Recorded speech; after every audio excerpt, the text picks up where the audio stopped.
Good afternoon, and welcome on behalf of the Brookings Institution Foreign Policy Program and on behalf of the Atlantic Council. I'm Suzanne Maloney, Deputy Director of Foreign Policy at Brookings.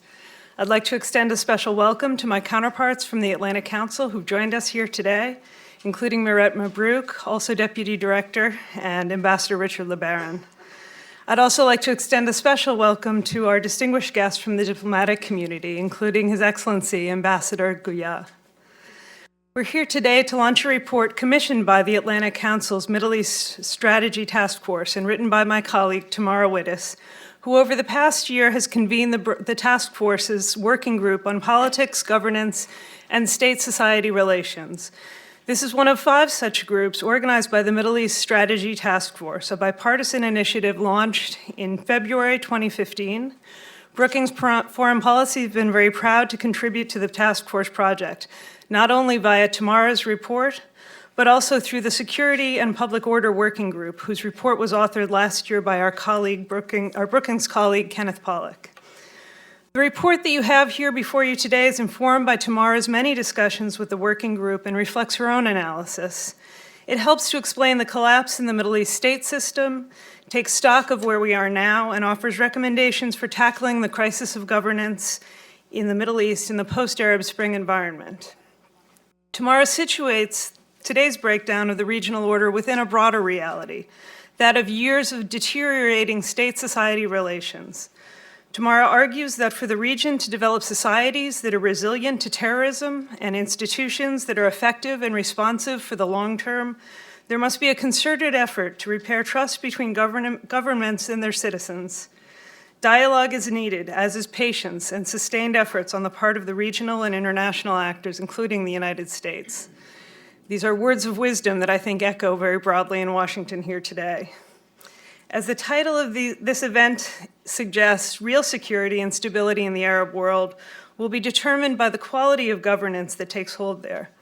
I encourage you all to read the report and to share your thoughts on the report and on today's discussion via Twitter using the hashtag #MENAGovernance.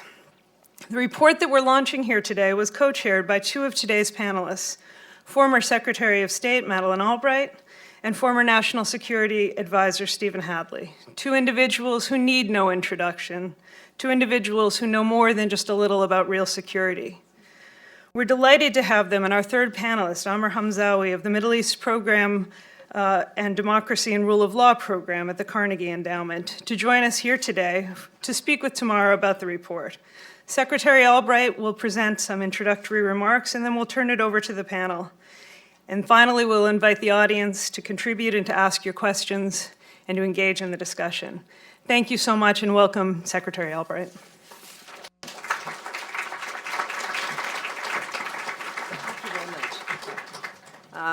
Thank you very, very much, Stan. It's a pleasure to be here and to have the opportunity to share this with Brookings, and thank you very much for hosting this.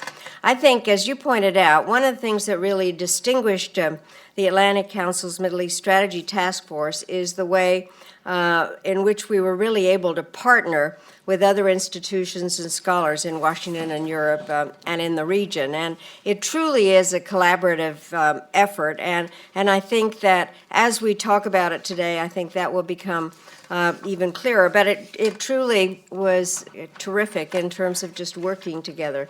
Enjoyed it very much.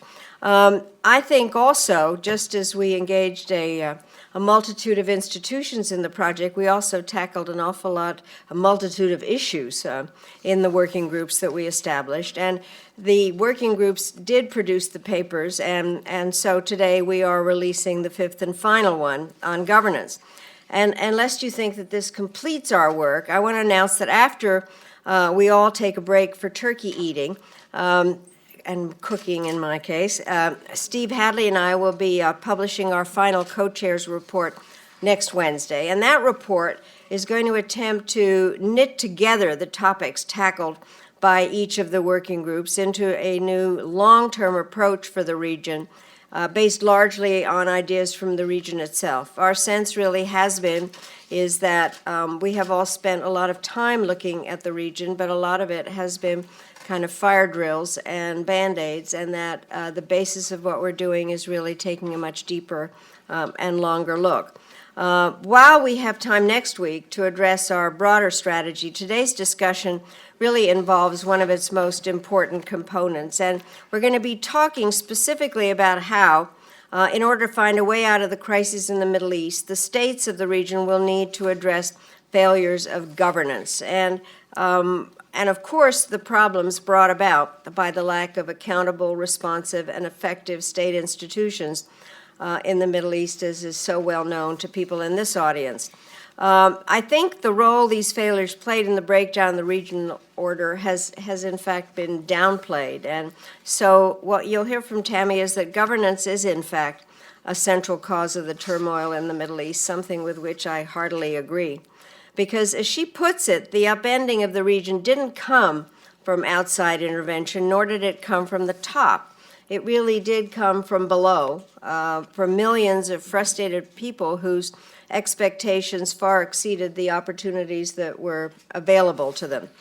As we've seen over the past 5 years, it's far easier to identify the cause of turmoil than to find a solution, and not for lack of trying, but I really do think that we have to keep that in mind. And the first challenge in any journey is to have a destination in mind. So for the people of the region, I'm convinced that this destination is governance, built on a foundation broad and stable enough to last, and that, by definition, governments that have the trust of their citizens, respect their rights, and respond to their needs. As Suzanne mentioned, Tammy's paper offers a framework for how the region can begin building towards such a model of sustainable governance, and it argues that this work has to begin now, no matter what else is going on. There are many in the region and in the United States who do have a different view, and they argue that these questions of political development can only be addressed after nations achieve security and prosperity. I happen to believe that political development and economic development need to go together. I know that all of us in various forms of graduate school would argue which came first and which came second. And the reason I say that is because people want to vote and eat. And so the governments have to deliver. And they also want to live in peace. One of Tammy's main arguments is that the region's security, and by extension our security, depends on inclusive, transparent, and responsive and accountable governance. And this raises some tough questions about U.S. policy, including whether we still have the ability and the responsibility to exert kind of leverage on these issues. With the transition underway in Washington, the answers are more uncertain than they have been in the past. And it's worth pointing out that for more than a century, stability in the Middle East has been understood to be the responsibility of an external power, whether it was the British Empire or the United States of America. And yet, according to the President of the United States, until stable, and I quote, "Until stable governments are set up and supported locally, the Middle East will never calm down." That pronouncement came from the White House, not of Barack Obama, but of Dwight Eisenhower in 1956. Over the decades, we've learned not to expect miracles, even though that's where they're supposed to come from in the Middle East.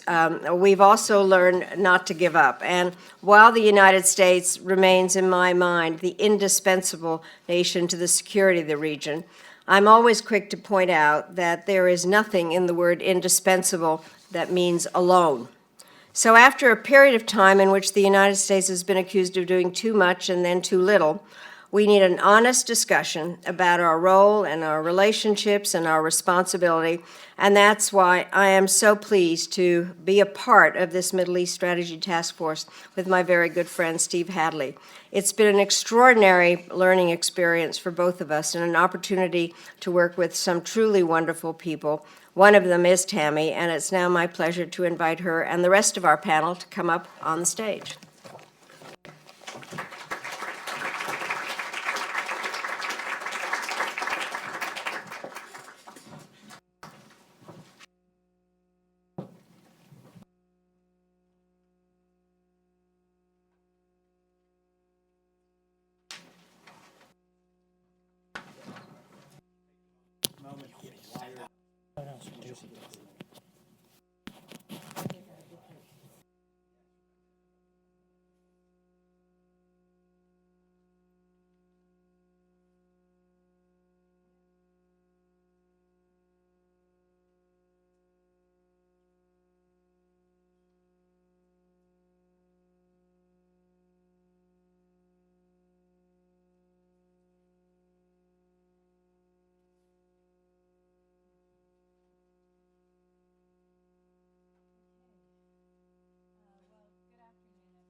And thank you for being here. Let me begin by thanking my two fantastic co-chairs, Steve Hadley and Madeleine Albright. When we started this project off, Steve and Madeleine told each of us working group chairs not to be afraid to ask the big questions and to challenge our assumptions. I think recognizing that in the Middle East, this is a moment of truly historic transition. And I think the questions, both for the region and for those of us outside who care about the region and have a stake in the region, that questioning of assumptions is even more important today than it was when we started the project. So I really want to thank you both for a fantastic process. I also want to thank my fellow working group members in the region and all over the US and Europe.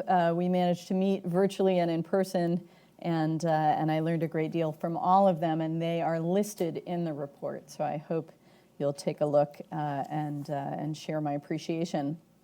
Now, look, it may seem as though today's topic is an odd choice for focus. Maybe it's not a propitious time to talk about governance in the Middle East. After all, we're dealing with a region in violent turmoil, beset by vicious civil war. The U.S. and its allies are now invested in a new military conflict in Iraq and also in Syria, fighting ISIS. And indeed, I just came back from an international security forum up in Halifax, where the only discussion of the Middle East there was framed around terrorism, ISIS, civil war, and refugees. And these are the urgent problems that are seen by many governments around the world as a threat to international security, deservedly so, and that are driving attention to the region. But it's precisely because of those urgent challenges that I think it's valuable to focus in this report on governance in the region. Because to my mind, ISIS and the civil wars are symptoms of something bigger. They are symptoms of a broader breakdown in the region. They're not the disease. And what we've seen beginning in late 2010 was the breakdown both of individual states and of a state system in the Middle East that had lasted since the Eisenhower administration. A state system that had advantaged American interests and those of our regional partners, a system that the United States sought to defend.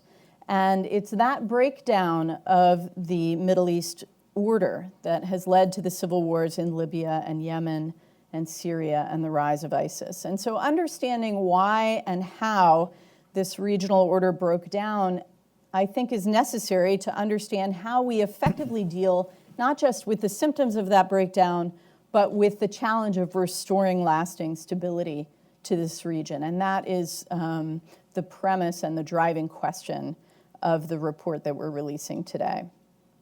So let me focus on just three things about that breakdown that I think it's important for us to understand and what they suggest about the path ahead.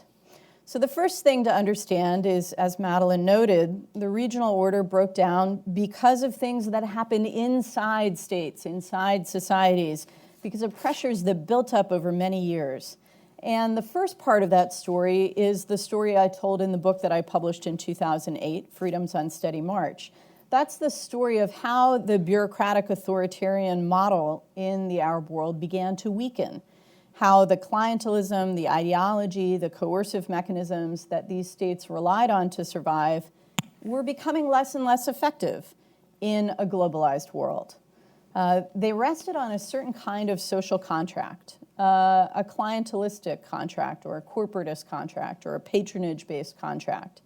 And over time, these systems became more and more inefficient on their own terms, and then they were challenged both from within and without, from a demographic bulge of young people on the cusp of adulthood, from the effects of a globalized economy and from a radically new information environment prompted first by satellite television and then by the World Wide Web 1.0 and 2.0. And so the effect on citizens in these countries was that the expectations created under the old social contract could not be fulfilled in these changed conditions. And just to give you a couple of indicators of this, the Egyptian government, dating back to Nasser, had promised that university graduates would be able to get a civil service job. By the early 2000s, the wait time for those university graduates to get that civil service job was on average 8 years. So that's 8 years of pushing a food cart or driving a taxi or twiddling your thumbs, waiting for your life to begin. And in the meantime, you can't afford an apartment, you can't afford to get married, you can't afford to become a full adult participant in society. The second thing to understand about the why and how of the breakdown in the Middle East is that no one in the run-up to the Arab uprisings was unaware of these challenges. And that's a very important thing, I think, to understand. It's how governments dealt with these challenges actually ended up, in many cases, exacerbating the problems rather than resolving them. And we had a lot of talk and many efforts in the 1990s and 2000s to promote reform of governance and reform of economies in the Middle East. But when many Arab governments sought to adjust that social contract, they ended up, instead of developing a more inclusive social contract, negotiating adjustments with political and economic elites, whether it was elites within their own country or external institutions like the World Bank and the IMF. They reduced government hiring without really liberating the private sector to create growth. They brought new business cronies into their ruling parties instead of opening up politics more broadly. And the result of these kinds of adjustments exacerbated inequality, further empowered some groups at the expense of others, and really increased the grievances rather than resolving them. And so dissent increased, government's tools to manage politics were weaker, and the protests broke out. And this brings me to the third thing we have to understand about how this all happened: the consequences of how certain states broke down. When the protests came, many governments responded poorly in ways that exacerbated divisions, collapsed state institutions, and some governments responded with violence in ways that generated demand for more violence. And so it's no accident in this analysis that Syria and Libya are the places in the region that are most violent and most disordered. These are the places where leaders ruled in the most personalized manner, where the destruction of civil society and community institutions, or the making of those things subservient to the state, was the most complete. And so, having failed to act in a manner that could have prevented these uprisings, when the uprisings came, these leaders sought to repress their people through the use of force. And when basic governance and order broke down, those with guns to impose their will gained power. And when the state used violence against its citizens, it created a market for others with guns to defend those citizens against the state. And that allowed the emergence of identity-based sectarian militias, extremist groups with horrific agendas. So by the time these governments had broken down, the social contract had broken down over a long period before, and social trust, the basic trust between people and communities, had eroded. And there was very little left to manage peaceful politics. And this is the challenge we confront today in the Middle East. Beyond the geopolitical competition between Iran and Saudi Arabia, beyond the threat posed by extremist terrorism or weapons of mass destruction, this to me is the biggest challenge in rebuilding a stable order in the region, is the breakdown of trust within societies. It's a consequence both of the way they were governed and the way they broke down. Now, the paper goes into detail on all these subjects and offers some specific priorities and approaches on a way forward to tackle that problem. Let me just give you a few highlights here. First, the future of the region will be determined not by the mere existence of governance, although that's what many are focused on in the midst of this disorder, but on the quality of that governance. Because if we don't have more accountable, responsive, transparent, and effective governance, it will not be sustainable governance. It will face more challenge. It will break down again. Conflicts that are suppressed will reemerge. So we have to think about the quality of governance, not just the fact of governance. And it's probably no surprise to any of you that I think liberal democracy is far more likely than any other regime type to generate accountable, transparent, responsive, and effective governance. But the path between where the region is today and liberal democracy is neither swift nor linear. And Ambassador Guia can testify to that, although I think Tunisia has made impressive progress along that path. The paper lays out a few practical ways to begin rebuilding the basis for that kind of sustainable governance. And let me just mention two key insights. First, I don't think the question we face regarding how to build this new order is about territory or state borders or where lines are drawn on a map. It's about what happens within those lines. Remember, it's about social trust. There's no line you can draw between Shia and Sunni in Iraq that will not be fought over. And just as the creation of South Sudan did not magically resolve the conflicts inside Sudan or South Sudan, division will not automatically resolve the conflicts within Iraq or Syria. It's also not about institution building. You know, after our military victories in Iraq and Afghanistan, the US and our allies spent a lot of time standing up new institutions, parliaments, courts, political parties, central banks. And the idea is that you build this machine of government and you populate it and you start the gears turning and it should go. But I think we learned from these last 15 years that building institutions is not enough. It matters how those institutions are populated and by whom. Are they inclusive of everyone with a stake in the process? Do they have a process that people think is fair and transparent? And that brings me to the other insight that I want to leave you with before we have a broader conversation, which is that what's most important to effective, sustainable governance, to effective, sustainable institutions in the Middle East today is dialogue and conflict resolution. It seems like an obvious thing to say, you know, the old line that war is a continuation of politics by other means, but it is true. And I think it's a basic beginning aspiration for the future of the Middle East to shift conflicts that are now underway in a violent channel into a nonviolent channel. And also to pay special attention to those places where political conflict is being suppressed or dialogue is being suppressed for fear that those places may become violent if there's no room or no capacity or no institutions and forums for peaceful dialogue and peaceful politics. Finally, it suggests to me that sustainable governance in the Middle East in the future will be much more decentralized than it's been in the past. Because you don't rebuild social trust from the top down. You rebuild it from the bottom up. There's a broader need to build governance in a way that citizens can see and feel and buy into.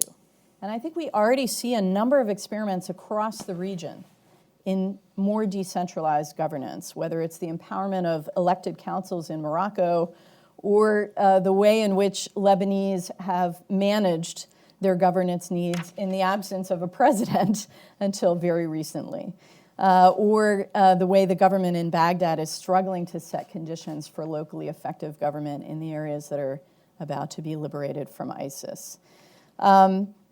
So I think local governance is what we need to focus on if we want to replace violence and mistrust with something more sustainable.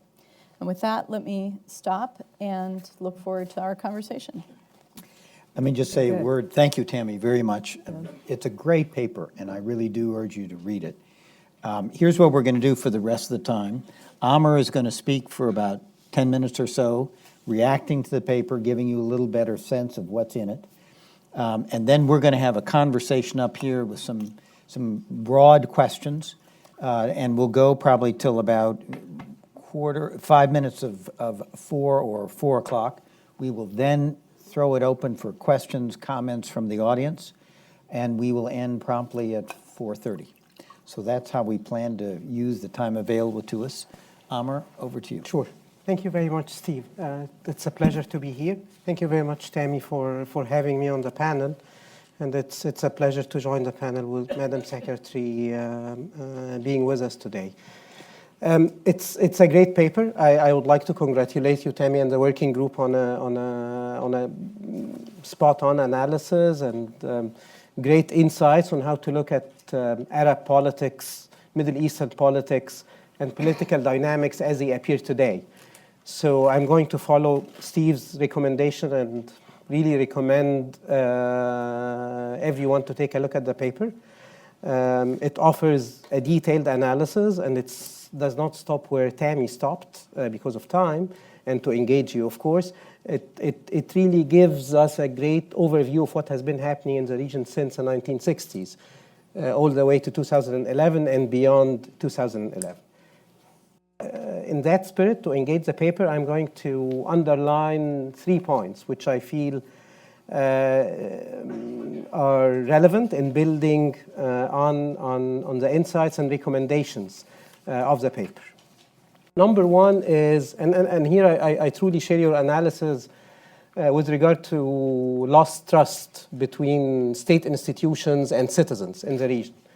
And it's across a very wide spectrum. All the way from North Africa to the Gulf, all the way from republics to monarchies, all the way from countries which have been doing relatively better socioeconomically and countries which have been suffering from poverty, unemployment, grand corruption, and so on and so forth. So yes, clearly we have been having a loss of popular trust in state institutions, and that has been happening and unfolding again as a background of Arab societies, Middle Eastern societies lacking alternatives. It's not that they only lost trust in state institutions, they did not fashion alternative institutions.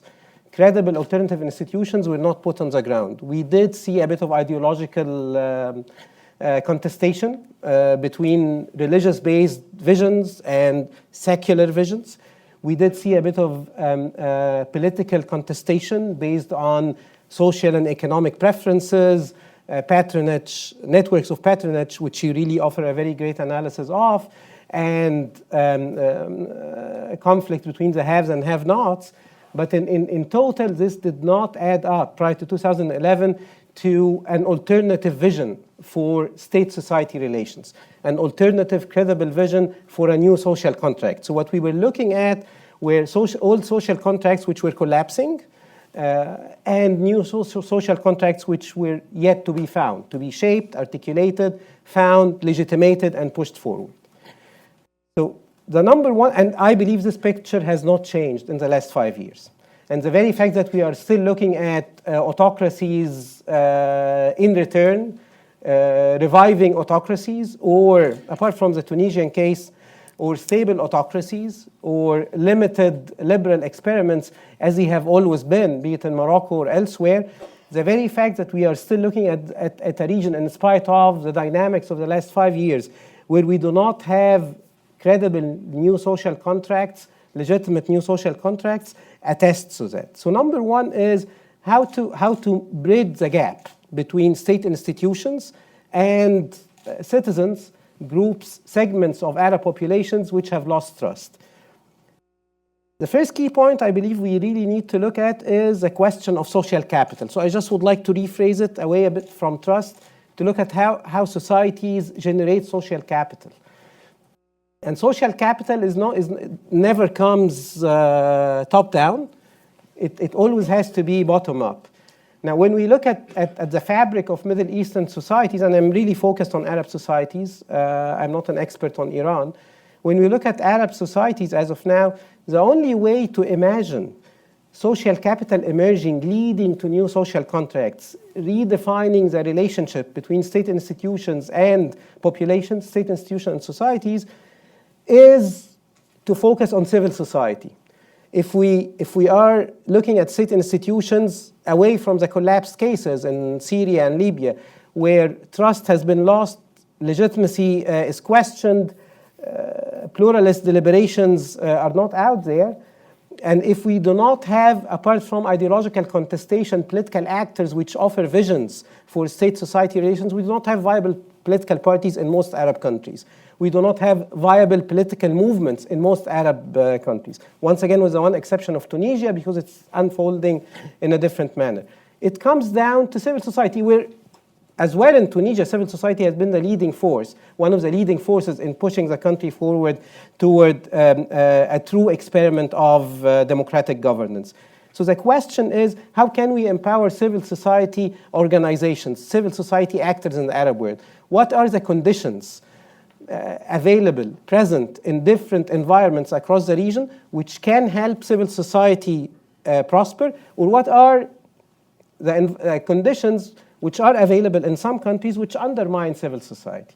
And here I would like to highlight two key points. One is the very fact that we, in most Arab countries, we are still looking at constitutional and legal frameworks which in fact do not safeguard the autonomy of civil society actors, which undermines the autonomy and independence of civil society actors and subjects them to a great deal of state control, typically security-led control.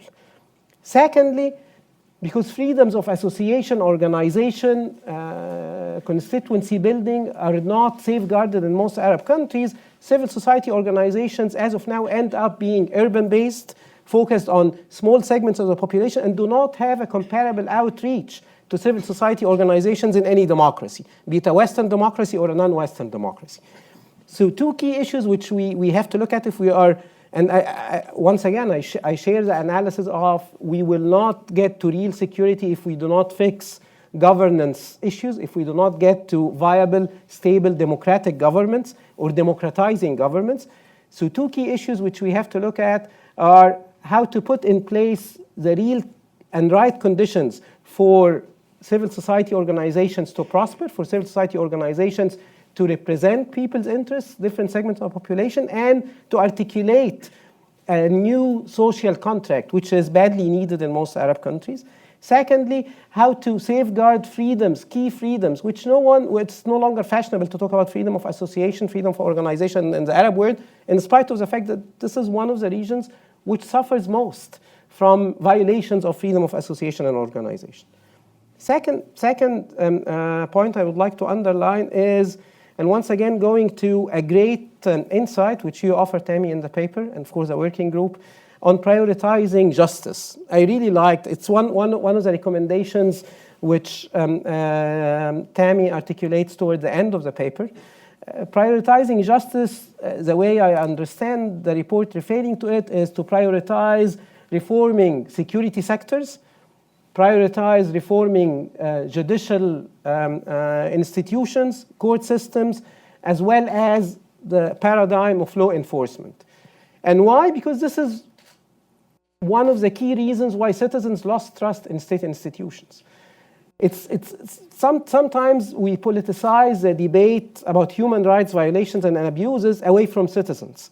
It's not about the great political impacts of having regimes or governments which violate human rights and freedoms. No, it's about citizens and how they look at state institutions. It's about citizens and how they look at state security institutions, how they look at police stations, how they look at police officers, how they look at, in some places, as in Egypt, at the military security institution governing the country. Prioritizing justice means, in fact, to my mind, and here once again to build on the analysis in the paper, means to my mind, number one, and here not only internal actors can help or civil society actors, but once again, non-governmental organizations operating outside of the Middle East can offer some help as well, because we do have expertise on how to do that. Number one is to look at Arab constitutions and laws in place governing judicial institutions, security sectors, military establishments, and try to push them to reflect two key values of what democracy is all about: accountability and transparency. If you follow Egyptian events, for example, throughout the last days, we have been hearing about citizens, at least two, who lost their lives in police custody. This is not a new phenomenon in Egypt. It keeps happening. It's what I'm referring to. The two cases are in the last 48 hours or 72 hours. And this, once again, is a testimony to, as long as we are going to lack accountability and transparency in security institutions, in relation to law enforcement, citizens will continue to have no trust in governments, even if they are elected, even if they are democratically legitimated. And here, international expertise can help, how to push lawmaking, legal and constitutional frameworks in the direction of greater accountability and transparency. Secondly, and once again, here's Arab civil society actors need help, because in some countries they are facing not only the closure of public space, as in Egypt, but in a place like Bahrain and elsewhere, but they sometimes face a complete collapse, and they have they are evacuated of the respective country. Egypt civil society is not only a domestic set of actors, it's to a great extent a displaced set of actors which operate in Europe and elsewhere. So here a degree of international cooperation, it doesn't have to be government to non-governmental, it can be non-governmental to non-governmental organizations, to help these actors facing displacements, facing a war of extinction, facing a war of evacuation, to endure. Final point, and once again, maybe it's not fashionable in the region, but I believe it is, and it will hopefully stay fashionable in the US, at least for some time. And here is the difference between civilian and non-civilian politics. And I guess one of the reasons when looking at questions of governance in the region, why it's important to differentiate and spend some time comparing Tunisia to Egypt, or comparing Algeria to Morocco, or comparing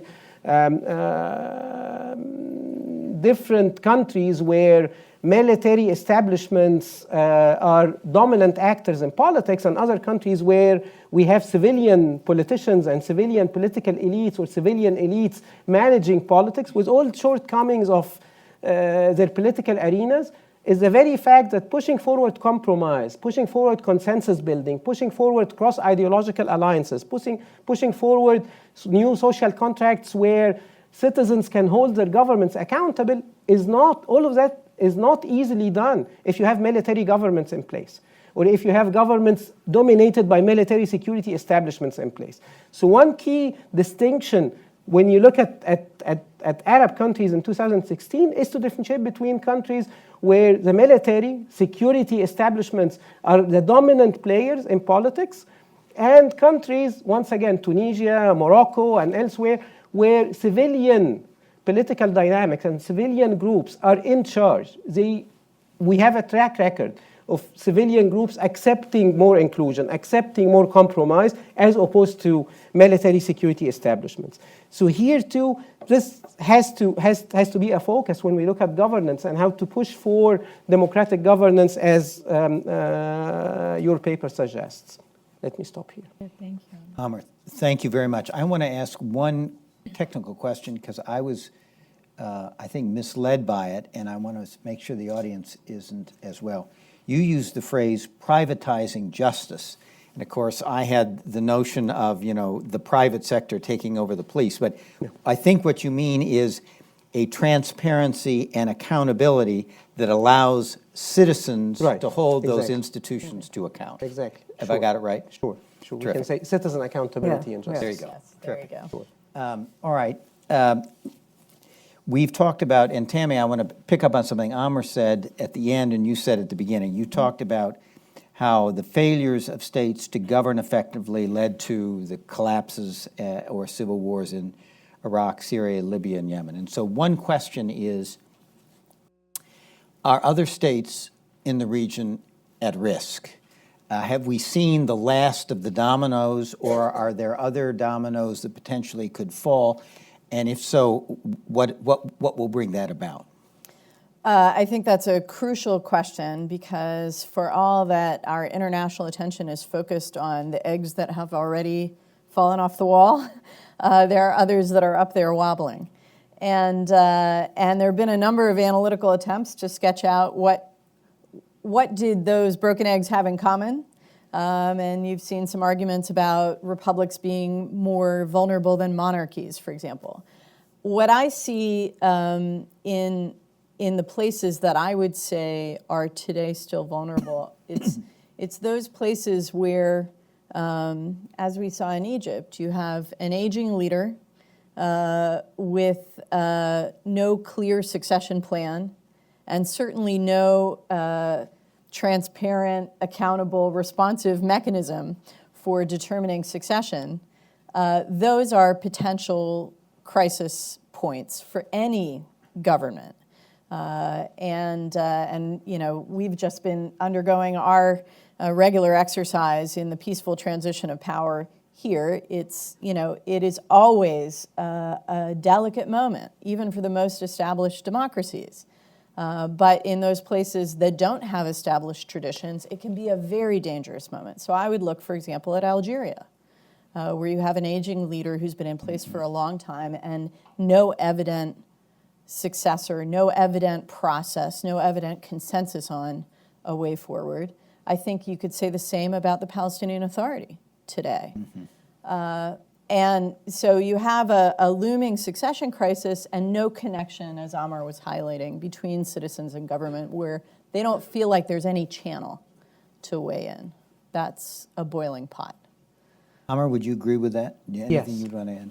Yes, Yeah. very much. I mean, it's Tammy is right in pointing out the historical precedents, which we did have in the region prior to 2011.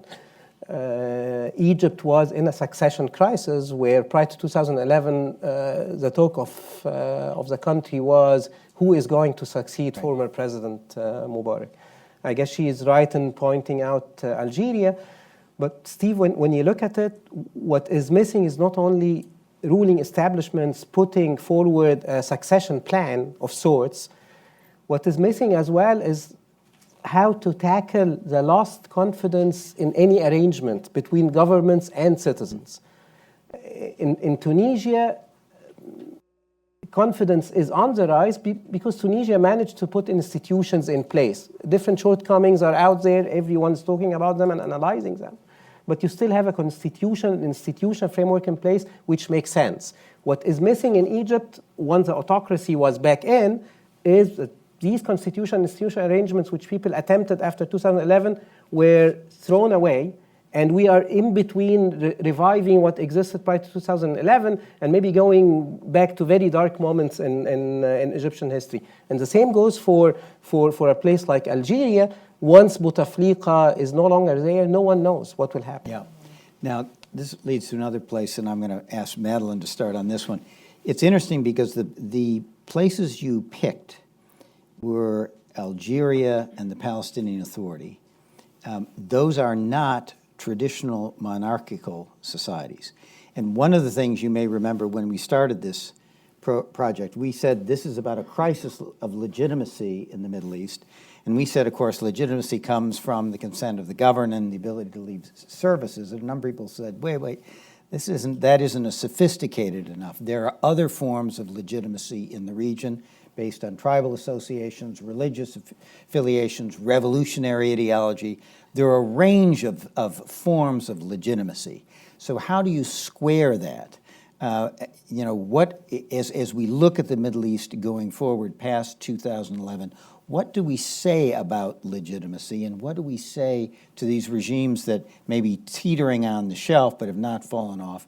What in this post-2011 world, what would we recommend to leaders as to how to enhance the legitimacy of their regimes before they go through what these other countries have Well, gone through? I think Tammy mentioned social contract a lot, and I think we have to remember what it is. I think people think of it as a Western concept, but that basically people gave up some of their individual rights to a state in order to get protection and security in some form. And obviously that is different with a monarchy. But still there is that same responsibility of what is it that the leader owes his people.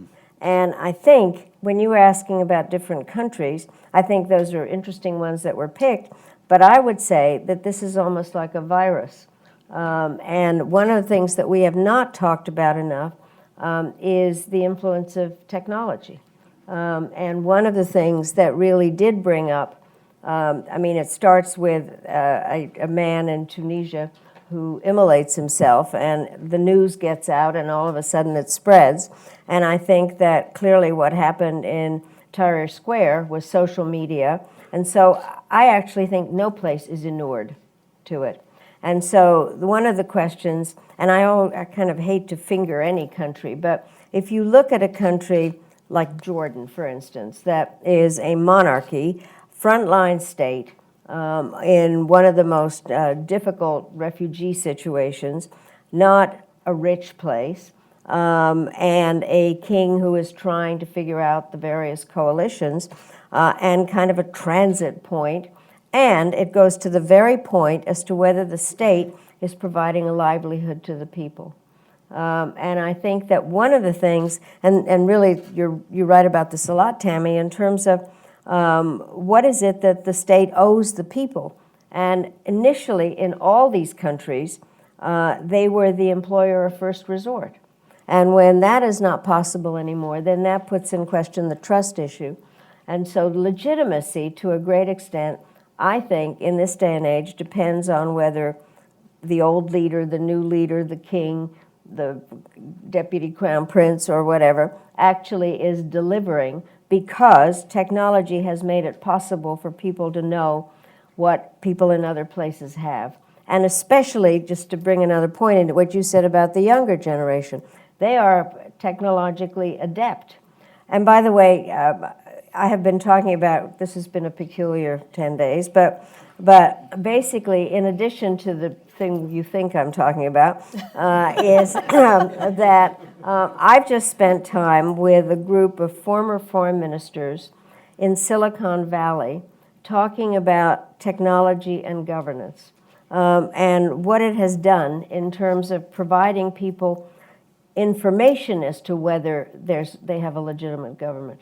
Mm-hmm. And it has disaggregated voices in a way that makes some of the organizational things you're talking about hard. Now, some of you have heard me say this, and I always admit that I stole this line, but the thing that is interesting is people are talking to their governments on 21st century technology.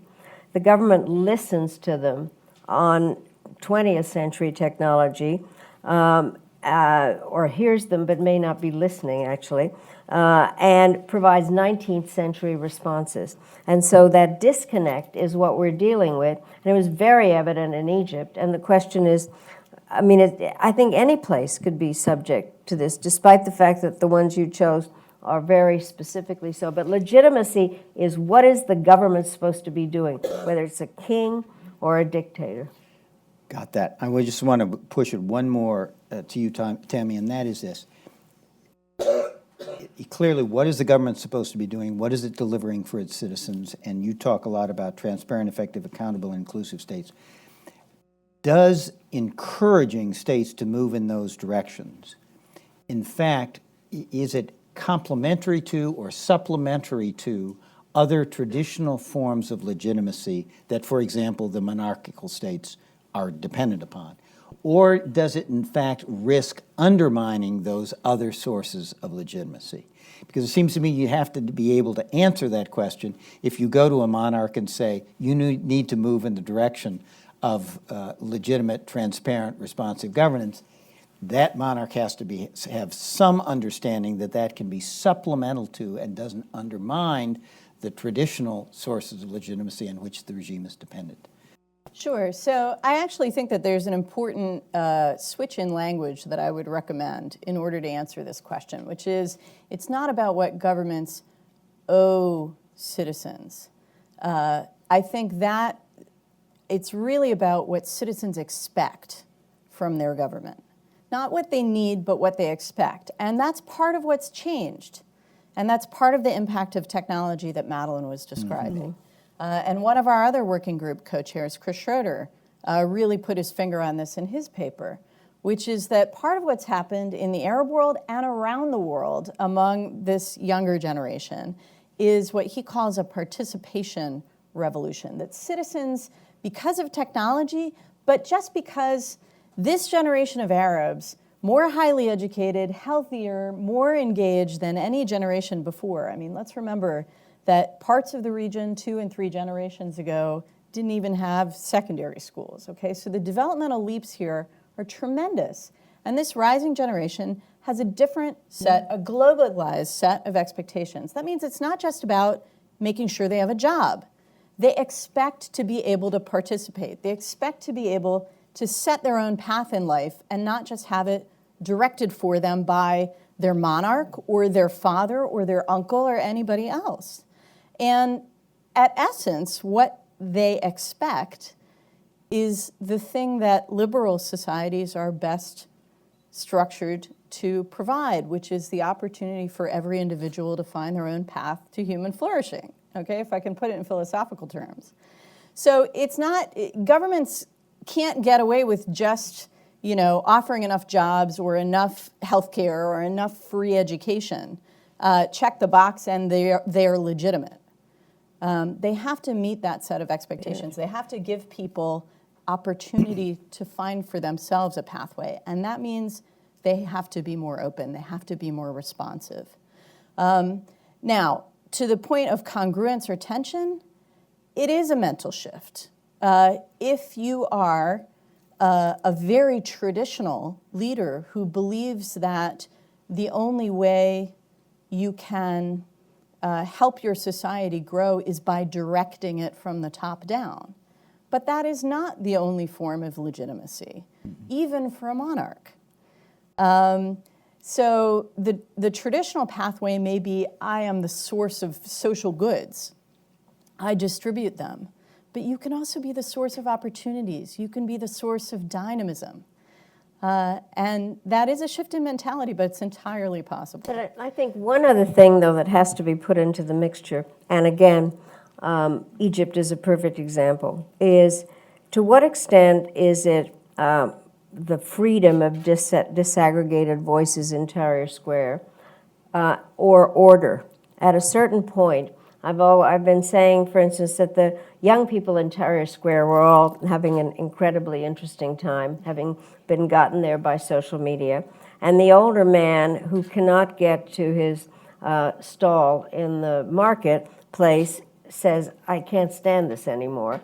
I need some order. And so I think one could actually be persuaded that Sisi was elected, or that there was really a movement to have that happen because people were fed up with the chaos. And I think the hard part is how inclusivity and getting participation, whether people are tolerant enough to go through the chaos time until they get to the proper time. Yeah. It's very good, and I want to go to Amr on that. I want to rephrase it a bit, and that'll be our last question, and then we'll go to the audience. If you remember, Lawrence of Arabia, at one point, one of the figures says, I'm a river to my people, and that's a sort of an old traditional form of legitimacy. What you're really saying is a legitimacy based on satisfying what the people expect from their government, and increasingly that includes participation and a role in fashioning their own future. I get that.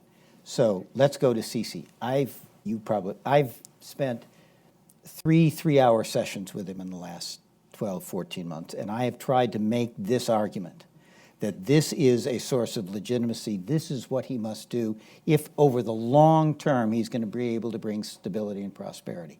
And I have not yet made the sale.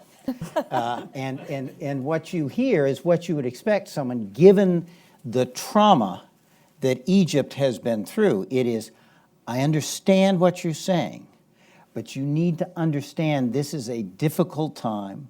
There is extremism at the door, and we cannot, the Middle East cannot stand a breakdown in order of a country of 90 million people. Because if you think the refugee flows are bad now to Syria, you just wait if Egypt breaks down. So what is the argument you make to a Sisi who sees himself as defending his country and the region against extremism, that is his vocation, one in which I think he sincerely believes and in which he's risking his life? How do you make the argument to him that actually this is where he's got to go if he's going to bring long-term stability to his country? Well, I mean, this is basically the debate we're having in the region since not only 2011, but even earlier on. And we do have enough historical precedents and enough cases across the region to push forward a very clear plea, not only argument, for autocracies cannot provide for long-term stabilities. They never managed to do so. Now, Egypt was governed autocratically before 2011. And what happened after 2011, starting, in fact, to be accurate, it did not begin simply on January 25th, 2011. We had years of protest activism, young people primarily protesting and demanding that their voices should be heard, their concerns should be addressed. And again, as a background of a failing government which cannot address these concerns, people took to the streets. And I beg to differ, because these were not only young people. Maybe in the beginning there were young people, but increasingly people with grievances, which you do a great job in the paper highlighting and outlining socioeconomic grievances and their impacts. In a country where you have a 30% rate of poverty, unemployment among young people over 40%, among young female citizens over 45% and more. Grievances did bring people to take to the streets and go to Tahrir Square and elsewhere. So the argument is autocracies never managed to provide for long-term stability. Right? I take it very seriously that there are risks, security challenges, not only terrorism, but different security challenges in the region that need to be accounted for. Now the question is how to get governments, and the only way to get them is by listening to civil society actors. So we need an organized representation of citizens to get governments to listen to how to do it right. I believe Egyptian civil society actors offer some solutions. You do not have to undermine more trust among citizens by harassing, violating key human rights, by imprisoning and by killing citizens in police custody and elsewhere, and not providing enough even social and economic solutions to improve their living conditions. If they listen, if rulers, governments listen to their own constituents, not only their military and security establishments, not only their business elites which benefit and thrive on the patronage system that do exist, if they listen to civil society actors, they will find solutions. Finally, the irony of the Arab modern state is, in fact, it was the Arab modern state which pushed forward the developmental leaps you were referring to. It's a creation of the 1950s and 1960s.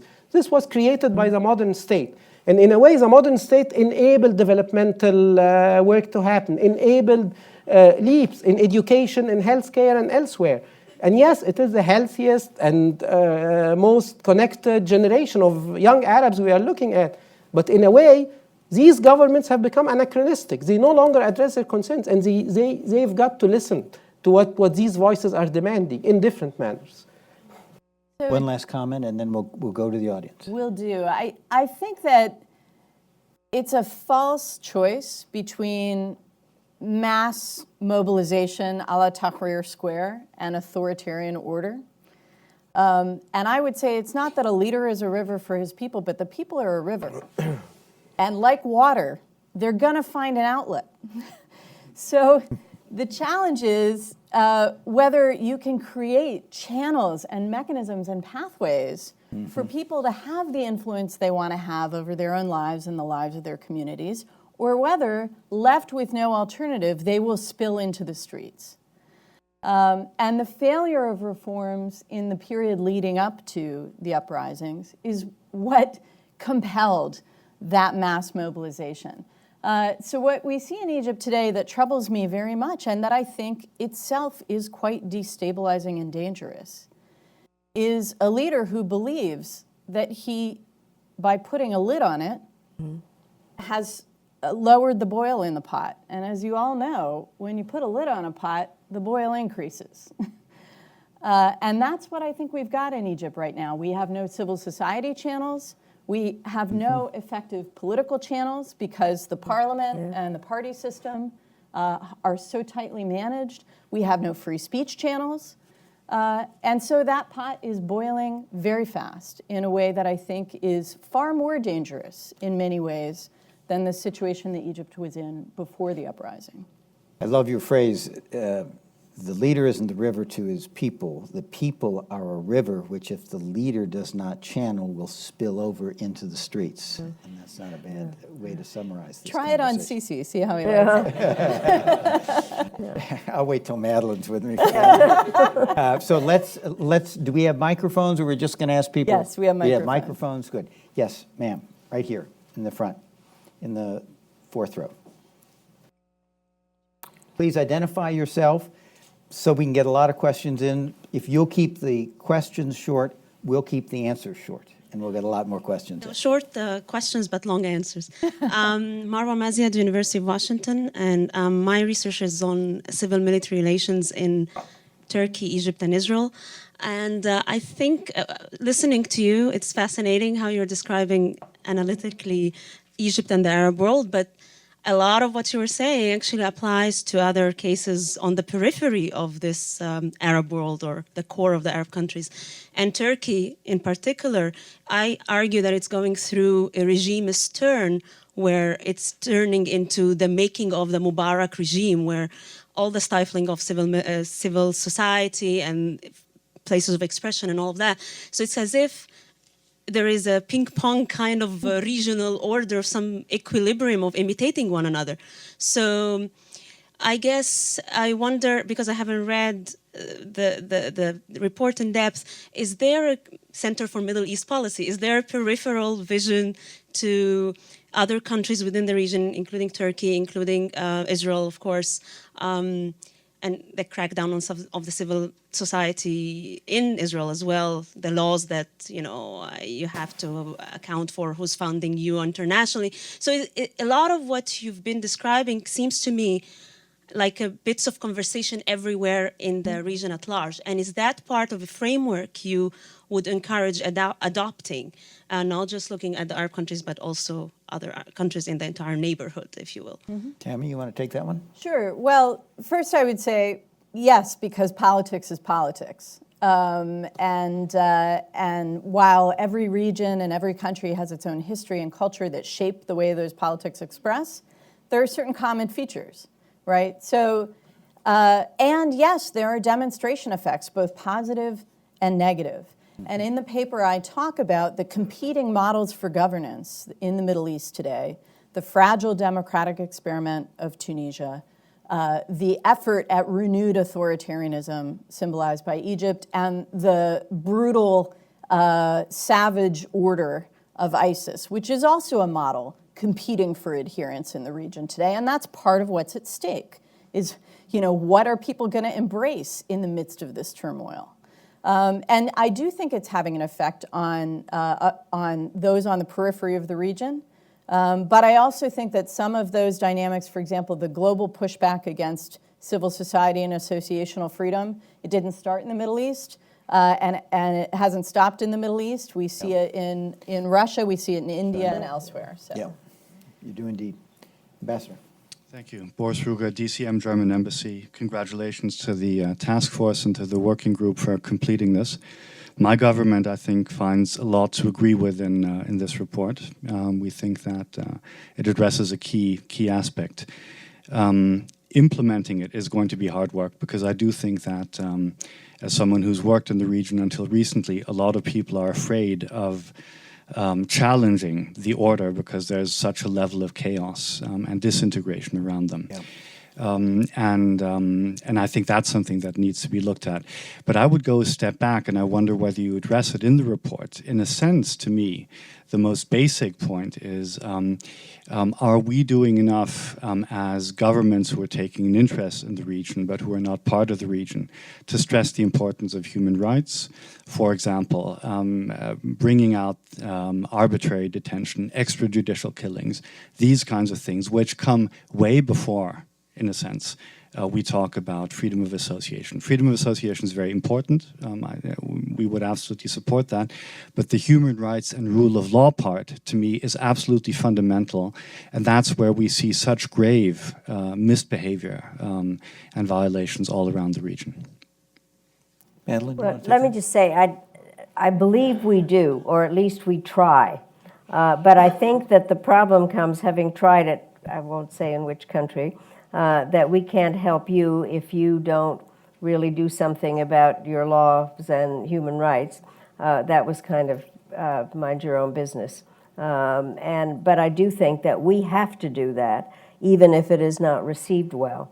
And it is argued that it actually, by those who don't want to do it, that it adds to the chaotic situation. The question is, and this has come up over and over again, is are human rights, democracy, participation of people a Western concept, or is it a global concept? I have argued it's global. We're all the same. People want to be able to make decisions about their own lives, and they want to have some absence of arbitrariness. But it's not an easy message to deliver. And frankly, if it's not delivered alongside with practical assistance, whether it's to their security or aid programs, but it does have to go together. And if we don't do it, your country and ours, then we are not fulfilling our responsibilities. But it's not happily received. Steve can testify to that. Yeah. If I could say one thing that you touches with a very important point. Those countries that are making steps in the direction of what Tammy has talked about, and you see it in UAE most of all, you're beginning to see it in Saudi Arabia with Saudi 2030. Jordan has tried some, certainly Tunisia is doing it. It's hard to do that and to keep your society together in a benign security and regional environment. Think about the environment in the Middle East today, and to say to a leader, we need you to take the risks of reform and moving in this direction in a region that is, in many respects, melting down. This is a hard thing we're asking of leaders, and we have to recognize it. One of the things we say is, though, that the attitude of the international community ought to be, if you're willing to make those hard decisions, we, the international community, will support you financially, diplomatically, with technical assistance.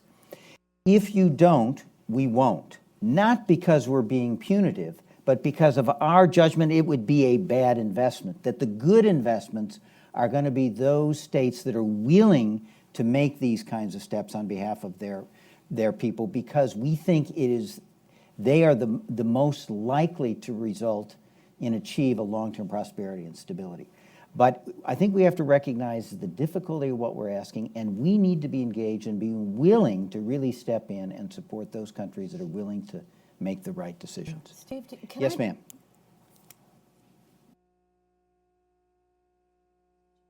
Hi, Janet Breslin-Smith. I was Ledge Director for Senator Leahy and worked at the War College and then lived in Saudi Arabia from 2009 to 2013. I've got just two quick comments on two parts of the report. One is the issue of trust. And my observation, obviously based on my experience in Saudi, is one of the issues to think about is trust among people themselves, to have the freedom to express to each other how they struggle with these issues. So it's not just government people, but it's that key issue of trust. How do you provide a comfort level where Saudis, Jordanians, Egyptians can talk to each other without fear? And the second related issue to me is that some of the most moving conversations I had starts with the premise of finding the political philosophy foundation within Islam, within the region, within the culture, that asks two questions, especially obviously among Muslims, is what are the values in Islam that have the deepest meaning to you? And that's a conversation. And then which is your dialogue issue. And then the second part is, how do you want to see them expressed in society? And to me, when you then ground it within the culture, and something is grown, as you mentioned, things that come from bottom up, the cultural component and the religious component is obviously key to this. But those two issues combined, I think, are a different take on what's in your report. Thanks. Thank you. Just a quick reflection, Janet, on that very, very thoughtful comment, which is that absolutely, and I do in the paper talk about social trust within and between communities, not just between citizens and government. If you're thinking about a case like Libya or Syria, where the society has truly collapsed into sectarian civil war or tribal civil war, you have to think about that. And there are things that can be done even now while these conflicts are ongoing to build forums and platforms for dialogue, for trust building, for conflict resolution. There are successful programs, including some USIP programs that were done in Iraq, where communities came together around dialogue before IDPs were brought back into a town, so that the IDPs didn't have to immediately justify themselves or feel themselves under threat on their return, and the communities could feel comfortable with their return. So I think there are examples we can build on and programs we can do. One half sentence on the previous point from our German colleague. And I wanted to echo something that my colleague, General John Allen, has said a number of times, which is from his perspective as someone who spent the last years of his military and then civilian career fighting terrorism. If we external actors who have invested so much in the military fight, if we do not also invest in the governance piece, we're essentially going to be playing whack-a-mole with the extremists on a global scale. Yep. Because this problem will recreate itself again and again. Other comments, questions? Yes, ma'am. Hi, I'm Duria Batani. I'm with a private firm now that works in the Middle East. And my question is actually expanding on the notion of social trust. And I think you framed it so well in talking about the breakdown in the Middle East, and particularly when we think about the relationship that a government has with its citizens and the expectations or the relationship that a citizen has back with its government, or that citizens have with their government. And one could certainly argue now, not just with the Middle East, but here in the United States, that we are beginning to some extent an erosion of social trust with certain groups who may be feeling more marginalized or more uncertain with relation to their government. And I would just ask if you can comment about what can a citizen do in terms of rebuilding social trust, and how would that be most effective? Right. Why don't you take that and comment on the earlier question too? Sure. I mean, to the region, not commenting on the U.S. So it's striking that the two countries which witnessed the emergence and the explosion of tribal conflicts, multi-ethnic conflicts leading to civil wars, Libya and Syria, are the two countries where dictatorships crushed all intermediary organizations between governments and citizens. Now, the big difference between a place like Tunisia and Egypt, as opposed to Libya and Syria, is we were approaching 2011 in Tunisia and Egypt having an established civil society arena in Tunisia with trade unions, labor associations, professional organizations, civil society actors, human rights defenders, and a bit less in Egypt in terms of their autonomy and independence. But in Libya and Syria, dictatorships crushed these intermediary layers between citizens and the state. So in a way, citizens woke up to dictators who did not feel like departing the scene. And the only way for citizens to organize was, unfortunately, to listen to radical, militant ideologies, because there was no alternative given to them by civil society actors. There were no channels. So once again, I believe the question of social trust, when we look at it, and while fearing that what's happening in Libya and Syria should not be happening elsewhere in the region, the key response to it is not to trust in the might and power of a general or of an autocratic leader, but to enable governments to take creating channels between citizens and government seriously, to enable civil society to exist, to enable civil society to thrive. This is the only way to manage multi-ethnic tensions. So why is it that Morocco, for example, and this is not a full-fledged democracy, it's a multi-ethnic society. Why is it that we're not hearing much, of course, thank God, about any civil strife in Morocco? It's because we do have an established arena for civil society interactions where citizens can bring in their grievances, their difficulties, their demands from their government, and they feel that they are listened to, at least to an extent. Other questions, comments? Gentleman way in the back, and then we'll take the two women here. Thank you. Greg F. Tandelian with American University. My question is for Amr. I really appreciate your comments on civil society and the need for civil society organizations outside the region to help those inside the region. But as you know, especially in Egypt, the government portrays this as a foreign conspiracy and will say play up the hyper-nationalism and prevent that type of assistance. So how do you get around that problem to have civil society in the United States or in Europe helping those on the ground in Egypt? Thank you. Thank you, Greg. Very briefly, I believe, we do not need to shy away from pushing forward the counter-narrative. We do not have to submit to the hyper-nationalist, hyper-populist narrative of all what happened is a conspiracy. It was not. It's not. And if they would like to look at themselves, governments, they should recognize the failures, deficits, which they have been sustaining and enduring for a long time. So we should push forward a counter-narrative where we prioritize civil society, not only vis-a-vis governments, but to enable citizens to create trust among different segments and groups of the population. Secondly, there are cases where it's very difficult to operate, as in Egypt right now. There are cases which are less difficult, Tunisia, Morocco, or even, for all odd reasons, some Gulf countries, as opposed to Egypt. Finally, once again, this is a question of the battle over narratives. What is it? What does it take to fix this region? It's not only security, it's not only autocracy, it's to enable civil society to exist, to thrive, and to represent citizens, and then for their demands to be addressed, to be responded to by accountable governments.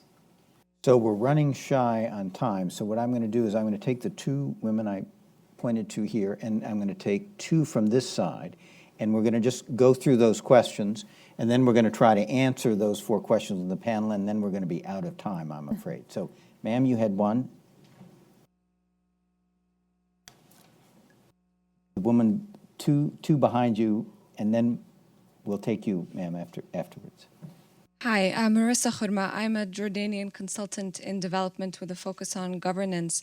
And going back to the gentleman's question regarding civil society, I have a lot of hope in civil society, but in the absence of political will on the part of governments, the space is very limited.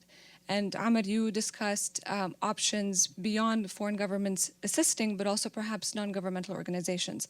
I want to throw another group out there in the mix, and perhaps this could be one other way of looking at it, the role of diaspora communities. There have been case studies in economic development, but what about also promoting and strengthening governance? Thank you. And then two rows up. Hi, Zana Balahi, a concerned citizen from Texas. The social contract, what Secretary Albright was speaking about, seems impossible without dealing with all the corruption. To me, that seems like such an underlying problem. If you can't trust your police or your judges and buy them off, if you can just buy them off, how do you even trust anyone? And I think there's why there's so much discontent. So how to deal with that. So, yes, ma'am. Right back there, 3 rows from the end. Great. Hi, Allison Good with U.S. Department of Energy. So you all, you've definitely done a great job of addressing sort of the political governance issues, but it seems to me that there are these bigger macroeconomic issues that cannot be solved by nations themselves alone, such as tanking oil prices and currency crises. And how do you all see the U.S. and the rest of the international community, how can they best serve these countries and helping them to bridge that gap to foster better governance? Very good question. One more from this side. Yes, sir.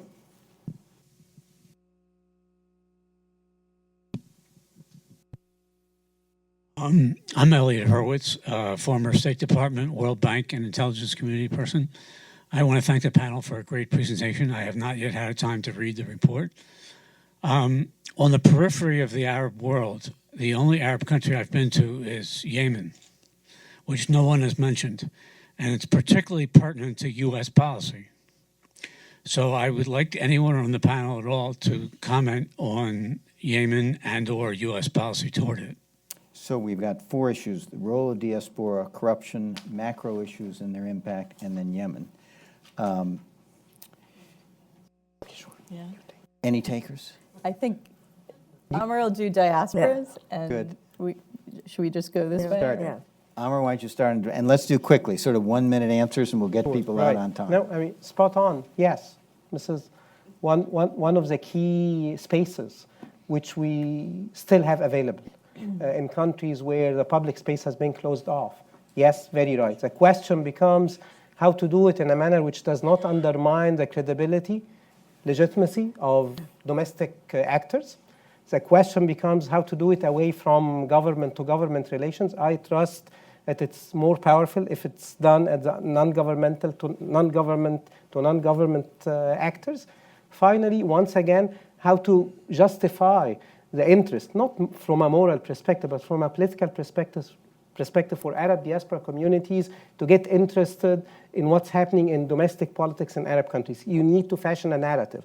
This narrative cannot be exile opposition, I believe, because it has been tried out in the region and failed completely. So we need a smart narrative to push it forward. But yes, this is one of the key spaces. Tammy, you want to do corruption? Yes, and the headline here coming out of the report, I would say, is sunshine is the best disinfectant. One of the reasons why I focus on transparency is because it is such an important antidote to that kind of behavior. But more broadly, corruption exists typically because those in power, those with power, are trying to solve problems that they have. They're trying to grease the wheels of their own lives or the people above them in the chain. And so you got to look at how to fix the political dysfunctions that create incentives for corruption, whether that's paying policemen higher salaries or making sure that there are expectations from outside as well as from inside. And this goes to the point on globalization. Just, Allison, to highlight for you, there's a sidebar in the report on economic globalization and its impact on state sovereignty. It is a problem for every state, but there's a reason why Arab states were and are, I think, particularly ill-positioned to deal with the effects. Well, I'm not an expert on Yemen, but I have to say this, is that in many ways it's a country that is a victim of all kinds of meddling. One, in terms of North and South Yemen being united when they actually were not very excited about it, but it was pressure coming from the neighbors. Then the fact that it was on its way in terms of looking at having some governance work, when then it became the playground of proxy war between Iran and Saudi Arabia. And so that is what's going on now, and it is really, it's a victim country, is the only way that I think it can be described, and very hard for the outside powers that would like to do some good there to actually get any purchase on it in some ways, because it's not big enough, and it is in fact absorbing a lot of the problems that can't be dealt with somewhere else. We've come to the end of our time. I want to thank you, Tammy, for a great paper. Thank you all for coming and for your questions, and please join me in thanking the panel.